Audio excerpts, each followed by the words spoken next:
Candles flicker in a dark stone room. In the center sits a large copper bathtub filled with a deep red liquid. Elizabeth Bathory lounges in the tub, her black hair spilling over the edges. Her dark eyes scan the room, a cruel smile on her lips. The air smells of blood. This is the scene that has shocked people for hundreds of years. The Blood Countess bathing in what many believe to be the blood of young women. But did this really happen, or is it just a scary story made up for political reasons? In the Hungary of the 1500s, having power was like playing a dangerous game. Elizabeth was born in 1560 to the powerful Bathory family, one of the country's richest families. She knew all about power all her childhood, but she never guessed that her own power would lead to her downfall, changing her from a respected noblewoman into one of history's most famous monsters. While other girls learned to sew, Elizabeth learned languages and how to run big estates. But she also learned some darker things that would later make her infamous. To understand Elizabeth's story, we need to look at the world she lived in.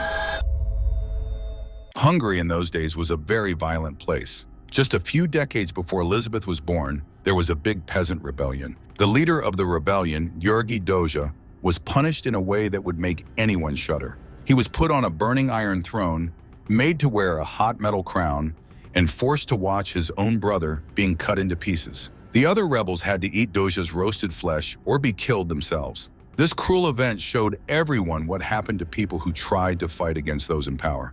It was a world where being cruel was often seen as a good thing. In this violent world, Elizabeth grew up and got married at 15 to Ferenc Nadasdy, known as the Black Knight of Hungary. While Ferenc was away fighting wars, Elizabeth ran their big estates. She was good at it, but she was also very harsh. After Ferenc died in 1604, strange rumors started spreading about Elizabeth. People said that young servant girls who worked for her would disappear. Some said they heard screams coming from her castle. The stories about what Elizabeth did were shocking, even for those violent times. People said she beat girls with iron rods, burned them, and even bit them. But the most famous story was that she bathed in the blood of young girls to stay young and beautiful. This image of Elizabeth in a bathtub of blood has fascinated people for centuries. Some even say she inspired the story of Dracula. But before we believe these scary stories, let's look at what else was happening. In 1610, King Matthias II of Hungary started looking into the rumors about Elizabeth. Over 300 people told stories about her cruelty, but strangely, Elizabeth herself was never put on trial. Instead, her servants were arrested, forced to confess, and then killed. Elizabeth was locked up in her own castle, in a set of rooms where she spent the rest of her life. Some historians think this was all a plot against Elizabeth. She was a rich widow with no husband to protect her, which made her an easy target for people who wanted her money and land. Also, Elizabeth had lent a lot of money to King Matthias, and he didn't want to pay it back. Could the accusations against her have been a way to get rid of a person he owed money to? It's also important to note that many of the stories about Elizabeth were just rumors. The worst stories about her didn't appear until years after she died. But we shouldn't be too quick to say Elizabeth was innocent. Even if we don't believe the craziest stories, there's evidence that she was very cruel to her servants. Elizabeth's family was known for being unstable and cruel.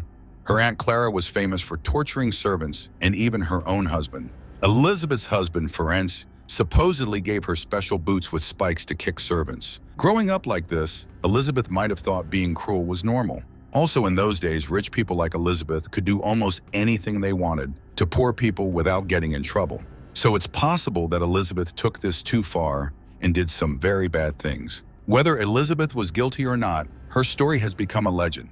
She's been in many books, movies, and even songs. Her story has been changed and made more dramatic over time, turning her into an almost mythical evil figure.